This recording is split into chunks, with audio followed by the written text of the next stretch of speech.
इतने काम करा दिए। पहली बार कोई पार्टी है चौराहे के ऊपर खड़े होकर जनता से पूछती है भैया कोई काम कराया हो तो वोट देना। और तुम्हें शर्म है? कुछ शर्म आया है?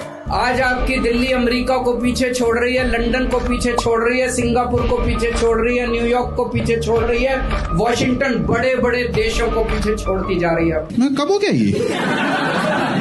कब हुआ? कब? आज इसी मैदान में कह के जा रहा हूँ, 1 साल के अंदर दिल्ली को ऐसा चमका के दिखा देंगे, आप लंदन से कंपेयर कर लेना उसका। कैसा लगा मेरा मजाक? अब दिल्ली को हमें वर्ल्ड क्लास का बनाना है। चमका देंगे दिल्ली को, 3-4 सिंगापुर यही बना देंगे। तो राम राम मेरे प्यारे भाई बहनों की हालचाल मजामा। एक बार फिर से आप सबका स्वागत है अपने चैनल सैफरॉन पैट्रियट में, और मैं आपका भाई दुर्गेश लेकर आ चुका हूँ एक और नई वीडियो। हमारे नबी के बारे में पूरी उम्मत का इजमा है भाई, ना लिखना जानते थे और ना पढ़ना जानते। अबे भाई फिर क्यों फॉलो कर रहे हो यार? खुद बोल रहे हो कि ना लिखना जानते थे और ना पढ़ना, उम्मी थे। मा तफुत्तुहु बियमीनिक, कुरान कह रहे हैं मोहम्मद सल्लल्लाहु अलैहि वसल्लम जो कुरान पेश कर रहे हैं, एक लफ्ज भी इनके दाएं हाथ ने कभी नहीं लिखा, एक लफ्ज नहीं लिखा। जैसे ही आयत नाजिल होती, आप कभी जैद इब्ने साबित को बुला रहे हैं, कभी किसी और साहबी को बुला रहे हैं, भाई लिखो। और देखो हमारे नबी सल्लल्लाहु अलैहि वसल्लम जब कुरान लिखवाया ना, तो चूंकि आप लिखना पढ़ना नहीं जानते थे, तो बाज दफा कातिब से ग्रामर की गलती हुई लिखने में, हमारे नबी ने उसकी करेक्शन नहीं की। आपको नहीं पता चला कि ग्रामर के लिहाज से ये गलत लिखा हुआ है, वो अब तक उसी तरह लिखा हुआ है। यह है पाकिस्तान के मौलाना तारिक मसूद। की कई वीडियोस आप लोगों ने देखी होंगी, कई वीडियोस मैंने भी अपनी क्लिप्स में यूज की हैं। तो इनका कहना है कि पैगंबर मोहम्मद ना ही लिखना जानते थे, ना ही पढ़ना जानते थे, और कुरान में जो गलतियां हैं उन्हें अभी भी ठीक नहीं किया गया है। और वैसे देखा जाए तो उन्होंने कुछ भी गलत नहीं बोला है, सच ही बोला है। बट अफसोस की बात, इस कौम में सच को स्वीकार नहीं किया जाता है। अब इन पर इस निंदा का आरोप लग चुका है, इस्लाम के पैगंबर व कुरान के अपमान का भी इन पर आरोप लग चुका है। फिलहाल अब इन्हें ही इनका सर तन से जुदा होने का डर है। वैसे तो ये लोगों को ही भड़काते थे इस सबको लेकर, अब इनका ही दाव इन पर उल्टा पड़ गया। मैं पूरी जिम्मेदारी के साथ ये फतवा देता हूं आप हजरात को, अगर आप अपने कानों से किसी को सुने गुस्ताखी करता हुआ रसूलुल्लाह सल्लल्लाहु अलैहि वसल्लम की शान में, पूरी जिम्मेदारी के साथ कहता हूं उसे वही मौत की घाट उतार दें, अदालत में जाने की जरूरत ही नहीं है। पाकिस्तान के मौलाना साहब को आज समझ आ गया होगा कि दूसरों का सर तन से जुदा करना कितना आसान है। जब आज खुद की ही लंका लगी तब माफी मांगते हुए घूम रहे हैं। तिरुपति मंदिर में लड्डू प्रसाद में एनिमल फैट जैसी चीजें पाए जाने के बाद हंगामा भी शांत भी नहीं हुआ है।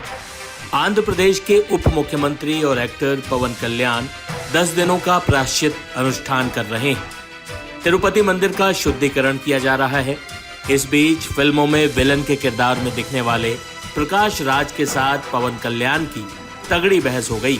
इसके बाद पवन कल्याण ने प्रकाश राज की तगड़ी धुलाई की। प्रकाश राज ने लिखा था, प्रिय पवन कल्याण, ये उस राज्य में हुआ जहां के आप उप मुख्यमंत्री हैं। कृपया इस मामले की जांच करें, दोषियों को ढूंढें और कड़ी कार्रवाई करें। आप इस मुद्दे पर कयासों को हवा क्यों दे रहे हैं? आप इस मुद्दे को राष्ट्रीय स्तर पर क्यों उठाना चाह रहे हैं? हमारे देश में पहले से ही काफी सांप्रदायिक तनाव है, आपके केंद्र के दोस्तों की बदौलत। इस पर उप मुख्यमंत्री पवन कल्याण ने भी तीखी प्रतिक्रिया दी। देखिए, I have extreme respect for you. Kani, when it comes to secularism, Prakash Raj Garu, it is a two-way, not one way. I have extreme respect for you. You know that. Secularism is always two-way, it is not one way. Prakash Raj Garu, you have to learn your lessons. I respect you. It's not just Prakash Raj Garu, all the people who thinks in the name of secularism, you're going haywire. Let me tell you guys, we are extremely hurt. Don't make a mockery out of our sentiments. We are deeply, deeply hurt. It's not fun for you, maybe it might be fun for you. It is not fun for us. It's a deep anguish, deep pain. Don't you ever forget. Before you come and think 100 times and talk about Sanatana Dharma. Enough of this. Laddu is a sensitive issue. Don't you ever say that. Don't. Don't you ever dare to say that, please. I respect you as actors, but when it comes to Sanatana Dharma, please, You have to think 100 times before you saying a word.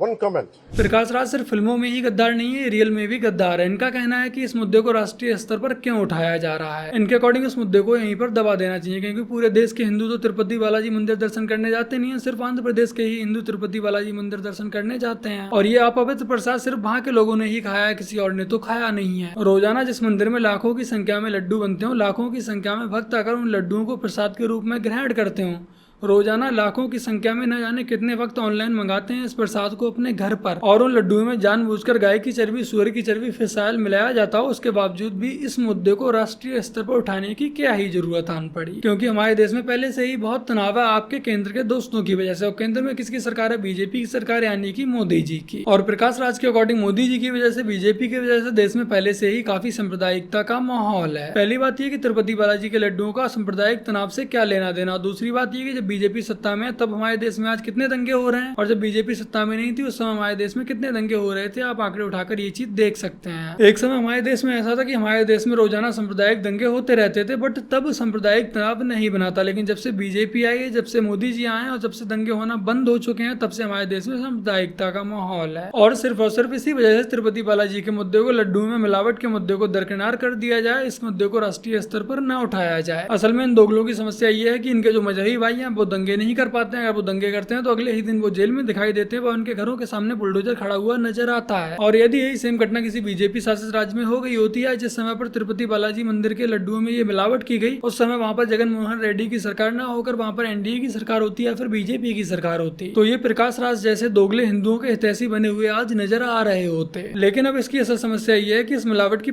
पूरी जिम्मेदारी India alliance का हिस्सा जगन मोहन रेड्डी की सरकार पर आई है, और सिर्फ इसीलिए आज इन जैसे दोगलों के लिए असल समस्या हो रही है। इन्हें इस बात की जरा ही फिक्र नहीं है कि आज कितने ही हिंदुओं की भावनाएं आहत हुई हैं, वो आज अपने ही देश में ठगा हुआ महसूस कर रहे हैं। बट इन्हें समस्या इस बात की कि देश में इस घटना को लेकर सांप्रदायिक माहौल ना बन जाए, सांप्रदायिक तनाव ना बन जाए। इन्हें फिक्र इस बात की है कि उनकी चहती लेफ्टिस्ट सरकार की छवि खराब ना हो जाए, आने वाले चुनावों में उन्हें इसका लॉस ना झेलना पड़े। यदि आज आंध्र प्रदेश में एनडीए की सरकार ना आई होती तो आज भी हिंदू यही प्रसाद ग्रहण कर रहे होते और इसी प्रसाद से भगवान को भोग लग रहा होता, क्योंकि जो भी सरकार सत्ता में होती है वही सरकार मंदिर के तिरुमाला ट्रस्ट में अपना एग्जीक्यूटिव ऑफिसर बैठाती है। आपको जानकर ऐसा होगा कि जब जगन मोहन रेड्डी की सरकार सत्ता में थी तब इन्होंने अपने मौसा जी को एग्जीक्यूटिव ऑफिसर के पद पर बैठाया था, यानी कि इन्होंने अपने ही परिवार वाले को वो पद सौंप दिया, जिससे कि मिलावट का खेल आसानी से चलता रहा और हिंदुओं का धर्म ये आसानी से भ्रष्ट करते रहे। और जब इनकी सरकार सत्ता से चली जाती है और एनडीए की सरकार सत्ता में बन जाती है, तब एनडीए की सरकार के द्वारा 2024 में सीनियर आईएएस अधिकारी जे श्यामला राव को तिरुमला ट्रस्ट का नया एग्जीक्यूटिव ऑफिसर अपॉइंट किया गया। और जब श्यामला राव जी के लिए अपॉइंट किया गया तब इन्होंने एक कमेटी बनाई और उस कमेटी से सुझाव मांगे कि मंदिर में जो प्रसाद है उसकी क्वालिटी को कैसे अच्छा बनाया जाए, और उसके बाद ही इसका घी भी जांच के लिए भेजा गया था। और तब जाकर के जब ये रिपोर्ट आती है तब जाकर खुलासा होता है कि मंदिर के लड्डू बनाने के लिए जो घी यूज किया जा रहा है उस घी में गाय की चर्बी, सुअर की चर्बी और फिश ऑयल का यूज किया जा रहा है। आप विचार कीजिए कि यदि जगन मोहन रेड्डी की सरकार आज सत्ता में बनी रहती और उनके मौसा जी ऐसे ही एग्जीक्यूटिव ऑफिसर के पद पर बैठे रहते तो आज भी हम हिंदू वही वाले लड्डू खा रहे होते, इसमें गाय की चर्बी, सुअर की चर्बी और फिश ऑयल मिलाया गया है। आज हमारा धर्म भ्रष्ट करने के लिए, हिंदुओं की आस्था को डगमगाने के लिए लेफ्ट के द्वारा तरह तरह के प्रयत्न किए जा रहे हैं, ताकि हिंदू मंदिर जाने से पहले 100 बार सोचे और उस प्रसाद को ग्रहण करने से पहले 100 बार सोचे, और फिर धीरे धीरे हिंदू इनकी इन्हीं हरकतों की वजह से मंदिर ही जाना बंद कर दे। आज हम सबको एक होकर आवाज उठानी पड़ेगी, अपने मंदिरों को सरकार के चुंगल से छुटवाना पड़ेगा, वरना सरकारें बदलती रहेंगी और हिंदुओं की भावनाओं के साथ ऐसे ही खिलवाड़ होता रहेगा। आज सनातन धर्म रक्षण बोर्ड का गठन होना चाहिए, वरना हम लोग ऐसे ही ये सब का नतीजा भुगतते रहेंगे। क्योंकि हम हिंदुओं को तो वैसे भी फ्री पॉलिटिक्स में ही ज्यादा आनंद आता है, हमें फर्क नहीं पड़ता है कि कांग्रेस यही सरकार आकर सत्ता में बैठ जाए और हमारे मंदिरों पर कब्जा कर ले, और फिर मंदिरों की जो दान राशि है उसे मजहबी लोगों के फलने फूलने में लगाए। मदरसों में जो मौलाना मौलवी मुफ्ती पढ़ाते हैं उनकी तनख्वाह हमारे मंदिरों की जो दान राशि है उससे दी जाए। आज हमें इस बात को समझना होगा, इस बात को तय करना होगा कि कौन सी सरकार है जो हिंदुओं का हित चाहती है, कौन सी सरकार है जो हिंदुओं से नफरत करती है, जो हिंदुओं को खत्म करना चाहती है, कौन सी सरकार में हम सुरक्षित हैं, हमारे मंदिर सुरक्षित हैं। आज हमें इस फ्री की पॉलिटिक्स से ऊपर उठकर सोचना होगा। भैया बेटर को तुमने ये गेम खेला, कितने पैसे गंवाए? अभी मेरे ऊपर 96 लाख रुपए का कर्ज है। कितने? 96 लाख। 96 लाख रुपए का कर्ज है। मेरी माँ टीचर है सर। तुम्हारी माँ टीचर है और मेरी माँ हमसे बात नहीं करना चाहती है। बेटा तुमने क्यों खेला? ये नशा है ना? 96 लाख रुपए का कर्ज है तुम्हारे ऊपर। अगर हमको कुछ हो भी जाएगा रोड पे ना, वो तो देखने नहीं आएंगे। इसलिए कि तुमने खेला और उसके बाद कर्ज है।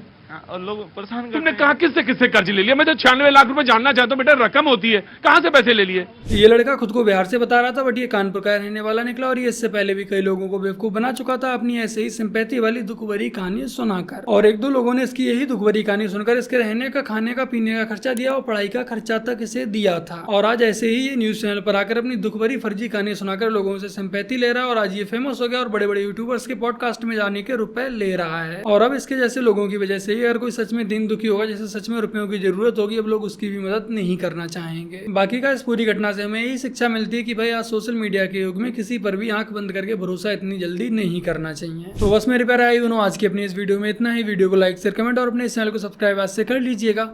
चलिए जल्द मिलते हैं एक और नई वीडियो के साथ, तब तक के लिए जय हिंद, वंदे मातरम, जय श्री राम।